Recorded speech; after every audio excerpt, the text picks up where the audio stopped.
इस जो ये सम्मान दिवस है, ये अपने आप में एक ऐतिहासिक सम्मान दिवस होगा। इसके अंदर लाखों की संख्या में लोग आएंगे। जिस ढंग का पूरे प्रदेश में रिस्पांस है, मैंने अब तक 3 डिस्ट्रिक्ट्स किए हैं। मतलब मैंने वो जो 3 डिस्ट्रिक्ट किए उनमें विलेज टू विलेज किया है। जो पुराना हिसार जिला है वो पूरा का पूरा मैंने कवर किया है। लोगों में बहुत उत्साह है।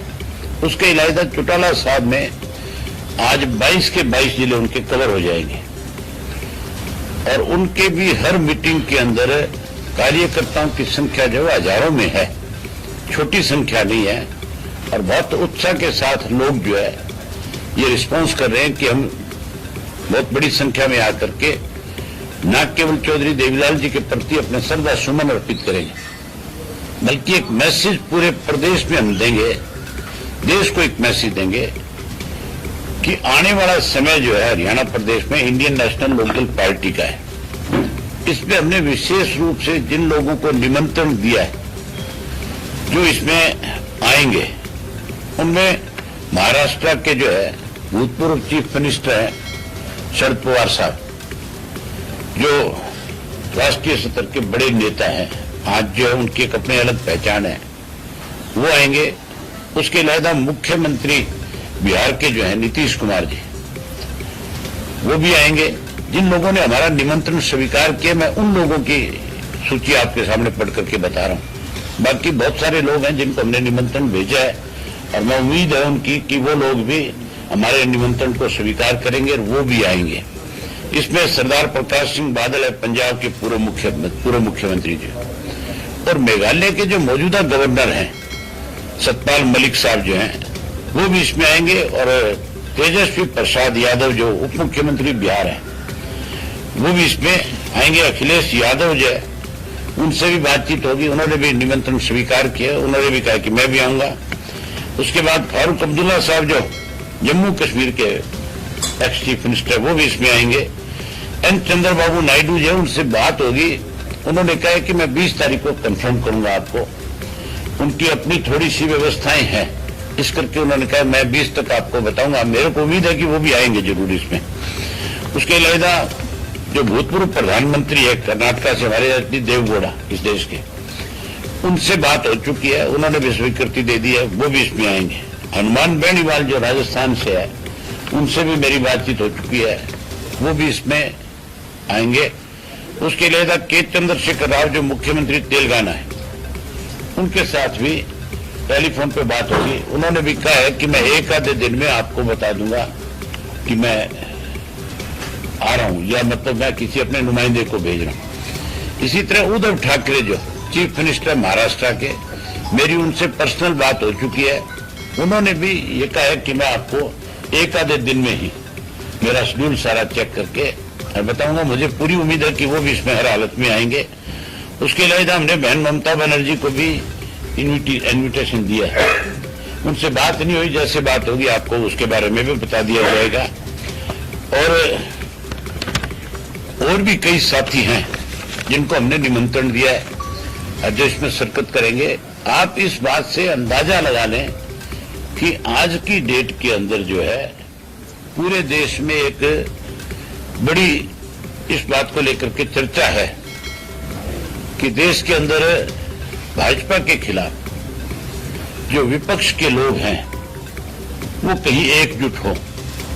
और इसमें एकजुटता के लिए सबसे काफी लंबे समय से चौटाला साहब जो प्रयास कर रहे थे। जैसे चौधरी देवीलाल ने सन 1989 के अंदर सारे राजनीतिक दलों के लोगों को एक मंच पे लाने का काम किया था, उसी तरह चौटाला साहब भी लगातार इस प्रयास में थे कि मैं पूरे देश के लोगों को एक मंच पे ला करके और उनको बैठाऊं और लाखों लोग उनको एक मैसेज दे कि भी हम चाहते हैं कि आप लोग इकट्ठा होकर के इस लड़ाई को लड़ें। और आज जिस तरह से भारतीय जनता पार्टी की सरकार केंद्र की है, जिससे अब हर आदमी दुखी है, चाहे वो बिजनेसमैन है, चाहे वो कोई पॉलिटिकल आदमी है, चाहे कोई कर्मचारी है, हर किस्म के लोगों पे आज जो है, जो भी कोई सरकार के खिलाफ कहीं भी अगर सरकार की कमजोरी को उजागर करता है तो उसके खिलाफ ये लोग हैं जो ईडी का इस्तेमाल करते हैं, सीबीआई का इस्तेमाल करते हैं, इनकम टैक्स का इस्तेमाल करते हैं। हम इन एजेंसियों के खिलाफ नहीं है, लेकिन इन एजेंसियों को अगर आप गैर जरूरी तरीके से किसी के खिलाफ इस्तेमाल करते हो तो वो बहुत गलत है। हालांकि ये एजेंसी जो है इनको इंडिपेंडेंट काम करने देना चाहिए। हम चाहते हैं कि भी कोई गलत इस देश में अगर कर रहा है उसके खिलाफ ये एजेंसियां जाकर के जांच करे, उनके खिलाफ कार्रवाई करे, ताकि देश का पैसा कोई लूट करके ना खा सके। लेकिन इसका इस्तेमाल अगर कोई किसी को डराने के लिए किया जा रहा है तो वो बिल्कुल गलत है। आज इसके लिए लोग सारे परेशान हैं और लोगों की एक इच्छा है कि इस देश के अंदर सारे के सारे विपक्ष के लोग इकट्ठा हों और इकट्ठा होकर के इस लड़ाई को लड़े और हमें इस भारतीय जनता पार्टी की केंद्र की सरकार से निजात दिलाने का काम करें। तो मुझे उम्मीद है जब ये नेता आएंगे तो उसके बाद एक नया मैसेज पूरे देश में जाएगा कि अब एक संभावना बन जाएगी उस दिन के बाद कि सारे विपक्ष के लोग जो है आज अगर एक मंच पे आए हैं तो कल फिर कहीं किसी भी एक राजनेता के घर पे बैठक करके इस चीज को आगे बढ़ा सकते हैं। इसमें कोई जरूरी नहीं है कि इसको कांग्रेस को इससे अलग रखा जाए। जब कांग्रेस के अगेंस्ट चौधरी देवीलाल ने एक बार सारे विपक्ष को इकट्ठा किया था, जिसमें लेफ्ट भी था, राइट भी था, जिसमें हर तरह के लोग थे, जिसमें साउथ के भी थे, जिसमें नॉर्थ इंडिया के भी थे, जिसमें ईस्ट वेस्ट के लोग भी थे, उसके अंदर बीजेपी को भी शामिल किया गया था क्योंकि कांग्रेस से लोग उस वक्त परेशान थे। आज की डेट में बीजेपी से परेशान है। अगर ये सब लोग इकट्ठा होते हैं जो भाजपा जिनको परेशान कर रही है, जिनको आज कहीं बेवजह जिनको प्रताड़ित किया जा रहा है, जिस ढंग से आज राजनीति का हालत जो कर रखी है, आज कमाल की बात नहीं है कि हर रोज ये बातें सुनने को मिलती है कि हमने भेड़ बकरियां खरीदते हुए देखा था, हमने पशु खरीदे, पक्षी खरीदे, लेकिन आज तो एमएलए की खरीद फरोख्त होती है, एमपी की खरीद फरोख्त होती है। इससे ज्यादा बड़ी शर्म की बात क्या होगी कि जिन लोगों को लोगों ने एक विश्वास के साथ चुन करके भेजा है, आज पैसे के बलबूते पे उन लोगों को खरीद करके सरकारों को गिराया जा रहा है, जो बहुत गलत है। ऐसी चीजें रुके, इसके लिए सारे विपक्ष को एक होना बहुत जरूरी है। लोग तो चर्चा करते हैं कि थर्ड फ्रंट बनेगा, ये थर्ड फ्रंट नहीं, ये मान के चलो कि पूरा देश का विपक्ष जो है कहीं एक मंच पे आएगा और एक मंच पे आकर के सारे सामूहिक रूप से निर्णय लेकर के इस लड़ाई को आगे बढ़ाने का काम करेंगे। और मैं ये मानता हूं कि इसकी शुरुआत हमारे प्रदेश हरियाणा से होगी, चौधरी देवीलाल जी के जन्मदिवस से होगी। उस दिन जो लीडर्स आएंगे वो खुल करके इस बात पे चर्चा करेंगे, कहेंगे कि आज समय आ गया और बदलाव हरियाणा से शुरू हो रहा है। हरियाणा ने राजनीति को कई दफा नए मोड़ दिए, ये पहली बार नहीं हो रहा। चौधरी देवीलाल ने अनेक दफा देश की राजनीति में इस किस्म के बदलाव लाने के लिए बड़ी भूमिका निभाई। आज फिर उन्हीं के जन्मदिवस के ऊपर 25 तारीख को फिर से नया बदलाव आने की संभावना शुरू हो जाएगी। आपका कोई क्वेश्चन है तो बताओ। सर, हरियाणा की बात करें, हरियाणा में जो पिछले दिनों में तमाम मामले सामने आ रहे हैं, खासतौर पर लॉ एंड ऑर्डर की बात करें तो जो एक रोड के चालक को कुचल दिया जाता है, नीचे उतारकर गाड़ी कुचल देती है, इसी तरीके से बदमाशों के हौसले जो है वो बुलंद है, कहीं पर लूट डकैती ऐसी तमाम घटनाएं सामने आ रही है। और देश में क्या स्थिति देखते हैं आप लोग? आप इस बात से अंदाजा लगा सकते हैं, हमारे एक डीएसपी को खनन माफिया के जो लोग थे जिनको सरकार का संरक्षण था, वो कोई और नहीं थे, सरकार ने जिनको संरक्षण दे रखा था, उन लोगों ने एक डीएसपी को कुचल कर मारने का काम किया था। उसके बाद सरकार ने लिपापोती के लिए वहां एक अभियान चलाया था और अभियान चला करके कहीं ये मैसेज देना चाहते थे कि भी हमने खनन में जो माफिया हो रहा था, खनन में जो गैर कानूनी तरीके से खुदाई हो रही थी, उसको खत्म कर दिया। कल ही दोबारा वहां पे विस्फोटक सामग्री भी पकड़ी गई, वहां पे मशीनें भी पकड़ी गई, वहां उसी तरह से फिर वो माफिया जो है काम कर रहा था। अगर आप किसी मिनिस्टर से जाकर के पूछते हो, सरकार के किसी अधिकारी से पूछते हो, तो उनका जवाब होता है कि राजस्थान से लोग आकर के चोरी कर रहे हैं। स्टेट हमारी है, प्रशासन हमारा है। हमारे यहाँ राजस्थान का व्यक्ति आकर के अगर चोरी कर सकता है तो फिर हरियाणा में तो जो इस तरह की माफियाज हैं वो तो बहुत बड़ी लूट मचा सकते हैं, उनको फिर कोई रोकने वाला ही नहीं है। जो अभी एक ड्राइवर कुचल करके मार दिया गया, आज तक कौन उनको मारने वाला था पकड़े नहीं गए। उसके बेटे ने भी कल सुसाइड कर लिया, अब तक उन लोगों को पकड़ा नहीं गया। रोडवेज की सारी मशीनरी ने आज जो चक्का जाम कर रखा हुआ है। मतलब ये मान के चलो कि हमारे यहाँ कानून व्यवस्था नाम की चीज खत्म होगी, और खत्म होने का जो मैं एक कारण समझता हूं वो केवल एक है कि सरकार ने उन सब लोगों को संरक्षण दिया हुआ है जो आज माफियाओं के साथ जुड़े हुए लोग हैं, चाहे वो शराब माफिया के साथ था, चाहे वो कोई अवैध माइनिंग के माफिया के साथ था, चाहे वो कोई रजिस्ट्री घोटाले के साथ था, चाहे कोई मेडिसिन जो सरकारी खरीद हुई उसमें जुड़ा हुआ था, चाहे कोई धान घोटाले के साथ जुड़ा हुआ था। जितने भी अब तक घोटाले हुए हैं, मुख्यमंत्री ने आपके सामने विधानसभा में अनेक बार ये बात कही कि हम जो है इन सब चीजों की जांच कराएंगे। आज 3 साल निकल गए, कोई जांच नहीं है कहीं एक भी चीज की। सारी चीजों को ठंडे बस्ते में डाल दिया गया।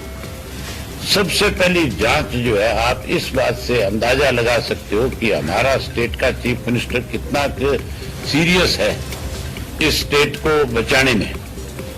प्रकाश सिंह आयोग बनाया गया था जब जाट आरक्षण का इशू था, उसकी रिपोर्ट आज तक सार्वजनिक नहीं हुई। उसके बाद एक जस्टिस की रिपोर्ट उसमें आनी थी, वो भी ठंडे बस्ते में चली गई। अब तक जितने भी आयोग इन्होंने बनाए, सब आयोग की रिपोर्ट जो है ठंडे बस्ते में है।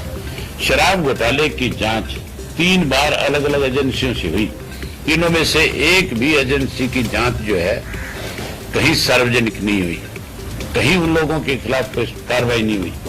अब हमने एक फैसला किया है, हम इन सब चीजों को स्टडी कराएंगे हमारे लीगल सेल से, और लीगल सेल की जिम्मेवारी लगाएंगे कि आप इसको अच्छी तरह से स्टडी करो। सरकार तो इसमें कुछ कर नहीं रही। हम अपने तौर के ऊपर हाई कोर्ट में जाएंगे, उनसे कहेंगे कि सरकार से न्याय की उम्मीद खत्म होगी। अगर सरकार तो कोई न्याय करती तो 3 वर्ष हो गए, शराब माफिया वाली बात को 2 साल हो गए, आज धान घोटाले को 3 साल हो गए। आज अलग अलग जो रजिस्ट्रियों का घोटाले का मामला है वो 2017 से लेकर के अब तक चला रहा है, 5-6 वर्ष हो गए उसको। इन सब के लिए हम कोर्ट का दरवाजा खटखटाएंगे और हम उनसे कोर्ट से जाकर के रिक्वेस्ट करेंगे कि भी अब आखिरी उम्मीद आप हैं, आप ही इसमें कोई फैसला करें ताकि इसकी निष्पक्ष जांच हो और लोगों को पता लगे कि किस तरह से इस प्रदेश को दोनों हाथों से किन लोगों ने लूटने का काम किया। जिन्होंने लूटा उनके खिलाफ सख्त कार्रवाई है। सर, अरविंद केजरीवाल 2 दिन के विशाल दौरे पर थे, आज आदमपुर में तिरंगा यात्रा निकाल रहे हैं, भगवत समाज भी उनके साथ है, तो कहीं न कहीं हरियाणा में अपनी राजनीतिक जमीन तलाश रहे हैं, आदमपुर में चुनाव की तैयारी कर रहे हैं। हरियाणा के लोगों को सबसे पहले केजरीवाल का इस बात के लिए सख्त विरोध करना चाहिए कि केजरीवाल ने पंजाब में एक बयान दिया था कि SYL का पानी जो है हम पंजाब का पानी हरियाणा को नहीं देंगे। कल कुछ और पलट करके बयान दिया था, कल का था कि केंद्र की सरकार इस पे फैसला करे। उन्होंने कांग्रेस और भाजपा को दोनों को लपेटा था और कहा था कि ये दोनों पार्टियां अपना स्टैंड क्लियर करें। केजरीवाल साहब को स्वयं को भी ये क्लियर करना चाहिए कि वो क्या चाहते हैं। क्या वो हमारा SYL का पानी जिसका फैसला सुप्रीम कोर्ट ने किया है, सर्वोच्च न्यायालय से कोई बड़ा नहीं है, जब वहां से एक फैसला आ गया तो क्या केजरीवाल उस फैसले को मानता है या नहीं मानता? अगर उस फैसले को मानता है केजरीवाल तो फिर केजरीवाल को अपनी स्टेटमेंट देनी चाहिए कि हरियाणा का जो पानी है, हरियाणा का हिस्सा जो है, ये केजरीवाल राजनीति में आया नहीं था। केजरीवाल साहब मेरे ख्याल जब तक पैदा नहीं हुए थे उससे पहले की ट्रीटी है, जब पंजाब हरियाणा अलग 2 स्टेट बनी थी। मुझे लगता नहीं कि 66 से पहले से केजरीवाल साहब का जन्म है। 66 के बाद पैदा हुए होंगे। और ये उस वक्त के अंदर ये फैसला हो गया था कि हमें कितना पानी एसवाईएल का मिलना है, और चंडीगढ़ का स्टेट जो है वो हमें, चंडीगढ़ कैपिटल जो हमें मिलनी है या उसके एवज में हमें विलेज मिलने हैं, वो सारी ट्रीटी है। आप उससे बाहर नहीं जा सकते। उस पे उस वक्त के दोनों चीफ मिनिस्टर, देश की प्रधानमंत्री श्रीमती इंदिरा गांधी के साइन हुए हैं। ये कोई बच्चों का खेल नहीं है जो आप स्टेटमेंट दे करके लोगों के सामने झूठ बोल करके कहीं अपने आप को बचाने का प्रयास कर रहे हो। अगर हमारा पानी हमें नहीं मिलता तो फिर हरियाणा प्रदेश के लोगों को हर हालत के अंदर आप पार्टी का या कोई और दल पंजाब का अगर हरियाणा में आकर के राजनीति करता है तो उसका खिलाफ डट करके लड़ाई लड़नी चाहिए। हमें अपने किसी भी हरियाणा के हित के साथ किसी दूसरे को फायदा पहुंचाए, इसके लिए समझौता नहीं करना चाहिए। मुझे कल पता लगा था, मैंने आज ही अपनी पार्टी के सब साथियों को इस बात के लिए मैसेज किया है, और हम 25 तारीख को इस बात का खुल करके ऐलान करेंगे कि केजरीवाल जहां कहीं भी हरियाणा में आएगा, हर हालत में इंडियन नेशनल लोकदल पार्टी उसका तब तक विरोध करेगी जब तक केजरीवाल खुल करके इसके ऊपर अपनी बात नहीं कहेगा कि वो हमारे हक का पानी हमें देगा या उस पानी को रुकवाने में पंजाब की मदद करेगा। अगर पंजाब की मदद करेगा तो हम हरियाणा में नहीं घुसने देंगे। उसके लिए हमें किसी भी हद तक जाना पड़ेगा। पंजाब कांग्रेस ने डीसी के लिए दादी पंजाब कांग्रेस ने थोड़ी देर पहले डीसी करके ये कहा कि फैसला चाहे तो कुछ भी हम पानी एक भी नहीं हरियाणा में देंगे। वो पंजाब का राजनीतिक दलों का क्या फैसला है, उसके लिए कांग्रेस तो हमेशा जिम्मेवार रही है। कांग्रेस के साथ साथ अकाली दल भी इस बात के लिए जिम्मेवार रहा है, भाजपा भी जिम्मेवार रही है। इन्होंने जब कभी भी एसवाईएल के ऊपर कोई भी सुप्रीम कोर्ट की तरफ से मैंडेट आया, कोई भी सुप्रीम कोर्ट की तरफ से फैसला आया, इन्होंने तुरंत अपनी विधानसभा बुलाई, चाहे कोई भी पार्टी उस वक्त सत्ता में थी, और बुला करके इन्होंने सर्वसम्मत से फैसला किया, जिसमें आप पार्टी भी पिछले साल कांग्रेस के वक्त में जो इन्होंने एक फैसला सुनाया था इसी तरह सुप्रीम कोर्ट के फैसले के खिलाफ, उस वक्त भी आप पार्टी ने भी उसका खुल करके समर्थन किया था। आज उसी आप पार्टी की सरकार है, वो ये बताए, भगवंत मानवीर केजरीवाल भी दोनों, कि क्या वो हमारे हिस्से का पानी सुप्रीम कोर्ट के फैसले के बाद भी हमें देंगे या नहीं देंगे।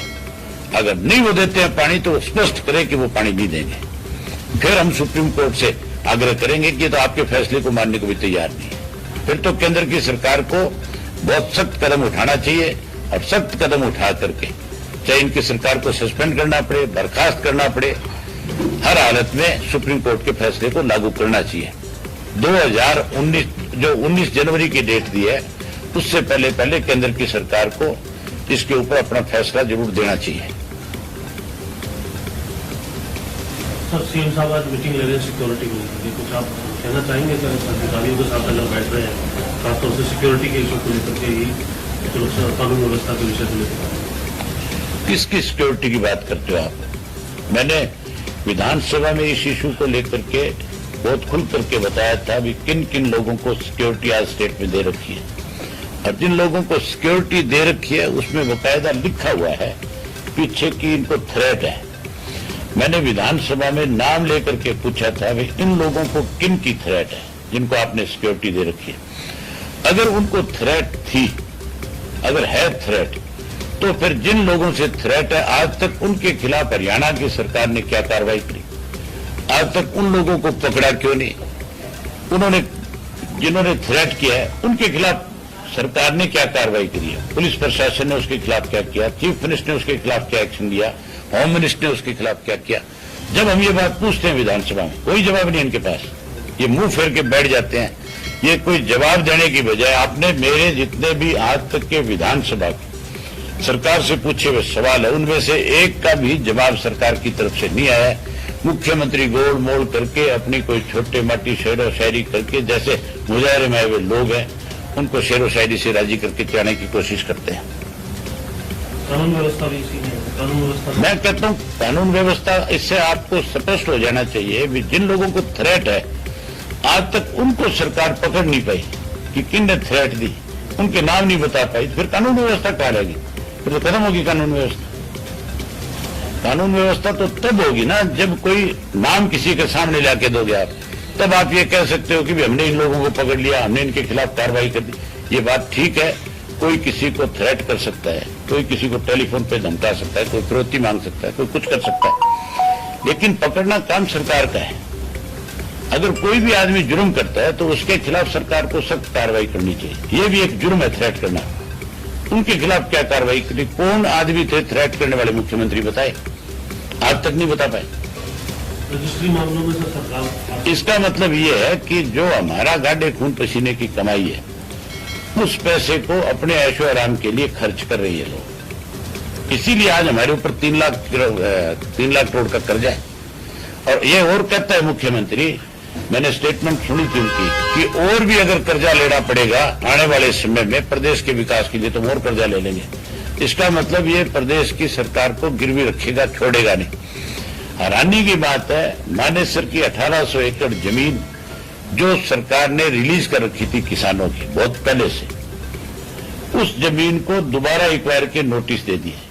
और जब वहां के किसान जाके मुख्यमंत्री से मिले और उन्होंने जब जाकर के कहा कि मुख्यमंत्री जी ये जमीन तो बहुत पहले से रिलीज हुई है, छोटा छोटा टुकड़ा है, किसी का आधा एकड़ है, किसी का 1 एकड़ है, खेती करते हैं लोग उनके ऊपर। जमीन की कीमत बढ़ गई, समय के अनुसार हर चीजों की कीमत बढ़ती है। अब मुख्यमंत्री से जब जाकर के डेलीगेशन मिला, जब उन्होंने रिक्वेस्ट करी कि हमारी जमीन आप किस लिए एक्वायर कर रहे हो, तो कहता है मैंने ये जमीन तुम्हारी एक्वायर करके इसको महंगे भाव में बेच करके मैंने हरियाणा प्रदेश की सरकार पे जो कर्जा है वो उतारना है। इसका मतलब वो हमारी जमीनें हमारे से छीनेगा और छीन करके बिल्डरों को सौंपने का काम करेगा, उनकी तो पोवाड़ा कर देगा और हमें सड़क पे जाकर के खड़ा कर देगा। क्या सोच है मुख्यमंत्री की? मतलब किस तरह से कर्जा उतारना चाहता है? ये नहीं कहता कि मैं कोई डेवलपमेंट करूंगा, मैं कोई इंडस्ट्री लेकर के आऊंगा, मैं कोई रेवेन्यू कैसे बढ़े उसके लिए कोई और सिस्टम बनाऊंगा। हम आपकी जमीन एक्वायर करेंगे, हम आपकी जमीन छीन करके लोगों को देंगे, उससे पैसा उतारेंगे। उस जमीन की तरफ देखने भी नहीं देंगे लोग, मर जाएंगे लेकिन जमीन नहीं छोड़ेंगे।